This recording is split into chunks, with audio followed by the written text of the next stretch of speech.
नमस्कार दोस्तों, आप सभी का स्वागत है श्री चैतन्य योगाश्रम के YouTube चैनल पर।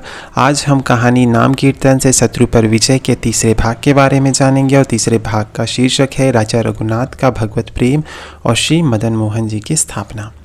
वीर हम्बीर की मृत्यु के बाद उनके पुत्र रघुनाथ वहाँ के राजा हुए। ये भी पिता की भांति साहसी योद्धा और बुद्धिमान थे।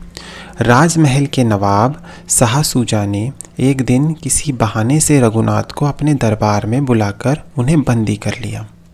अंत में उनके वीरत्व और साहस की परीक्षा के लिए नवाब ने अपने एक दुष्ट घोड़े की पीठ पर चढ़ाकर दौड़ आने की रघुनाथ को आज्ञा दी। घोड़ा बहुत ही उद्दंड था। वह रघुनाथ वहीं पर बहुत बहादुरी के साथ उसको वश में रखते हुए दौड़कर वापस ले आए।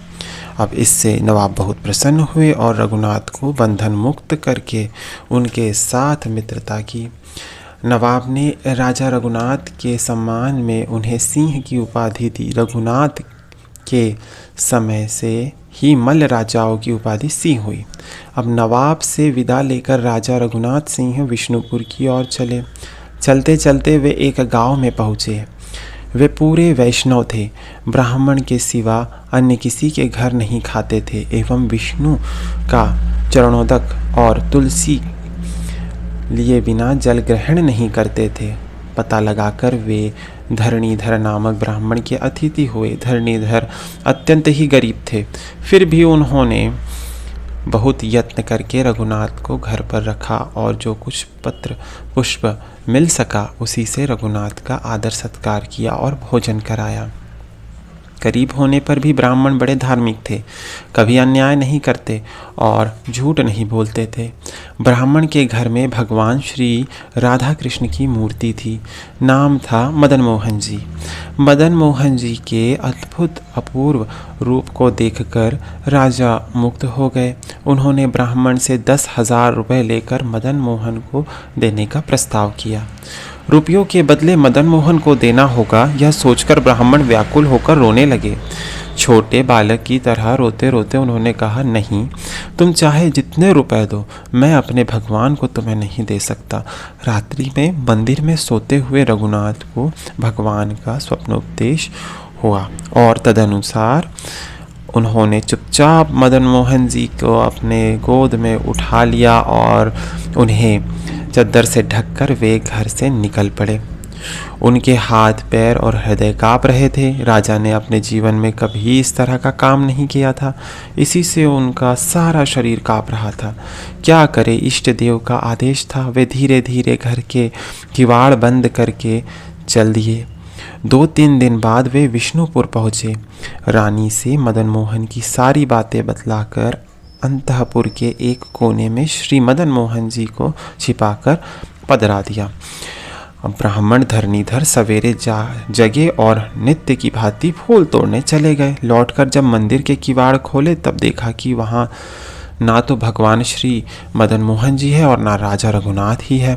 ब्राह्मण बहुत दुखी हुए और सिर पीटकर रोने लगे। उन्हें निश्चय यह हो गया कि रघुनाथ ही मदन मोहन जी को लेकर भाग गए हैं।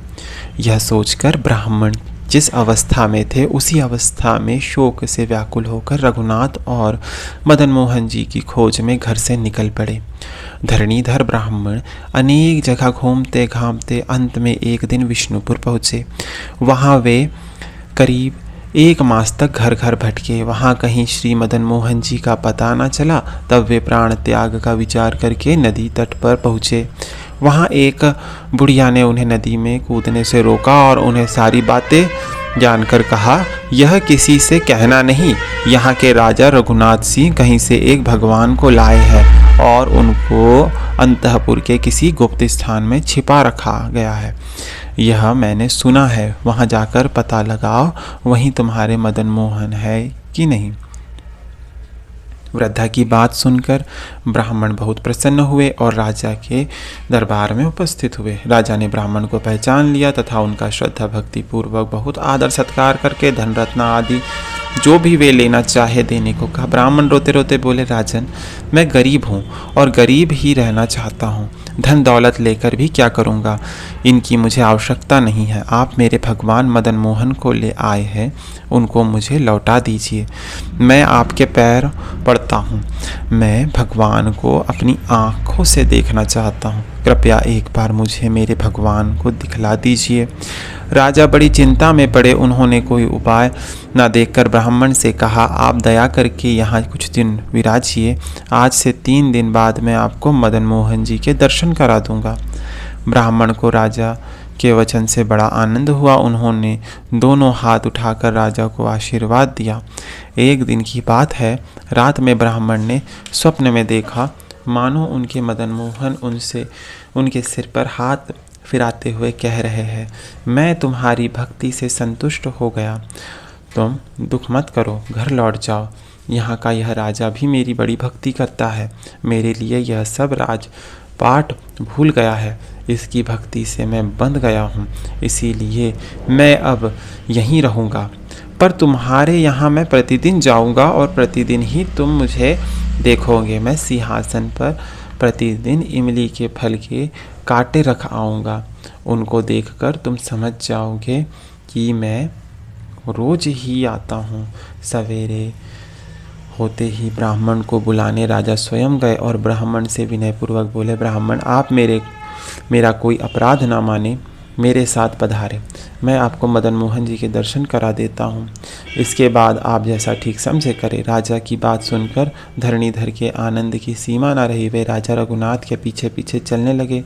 अंतःपुर में जाकर धरणीधर ने मदन मोहन जी के दर्शन किए और दर्शन करते ही वे बेसुध हो गए। उनमें बोलने की शक्ति नहीं रही। नेत्रों से जलधारा प्रवाहित होने लगी, जिससे उनका सारा वक्षस्थल भीग गया। वे एकटक भगवान की ओर ही देखते रहे। भगवान मदन मोहन जी का विग्रह बड़ा ही चिंताकर्षक और सर्वविध सुसज्जित था। राजा रघुनाथ की सिंह मदन मोहन जी को विष्णुपुर में लाने के बाद सब काम छोड़कर भगवान के पास ही रहते और उन्हें बहुमूल्य पदार्थों से विविध भांति से सजाते रहते थे। ब्राह्मण धरणीधर आश्चर्यचकित होकर भगवान के विग्रह का दर्शन करते रहे। उनकी आँखों की पलकें नहीं पड़ती थी। फिर बहुत देर तक उन्होंने भगवत भक्ति पूर्वक प्रणाम और स्तवन किया। राजा ने ब्राह्मण से बहुत प्रार्थना की, पैर पकड़े, हाथ जोड़कर अनुरोध किया कि आप विष्णुपुर में रहिए। उन्होंने जमीन देनी चाहिए, घर बनवा देना चाहा, यहाँ तक कि मदन मोहन भगवान की पूजा अर्चना का भार देना चाहा। परंतु ब्राह्मण किसी तरह भी विष्णुपुर रहने के लिए राजी नहीं हुए। हाथ जोड़कर बार बार भगवान को प्रणाम किया और स्वप्न देश की याद करके भगवान को विष्णुपुर में ही छोड़कर भगवान की ओर देखते देखते वे चले गए।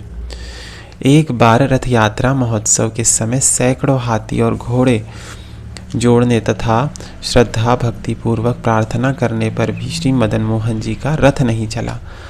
कारण यह था कि एक बुढ़िया वीर सिंहपुर से रथ यात्रा के दर्शनार्थ आ रही थी। वह थककर रास्ते में गिर पड़ी। उसको दर्शन दिए बिना रथ आगे नहीं बढ़ता था। आखिर उसे पालकी में बैठाकर लाया गया, तब रथ चला।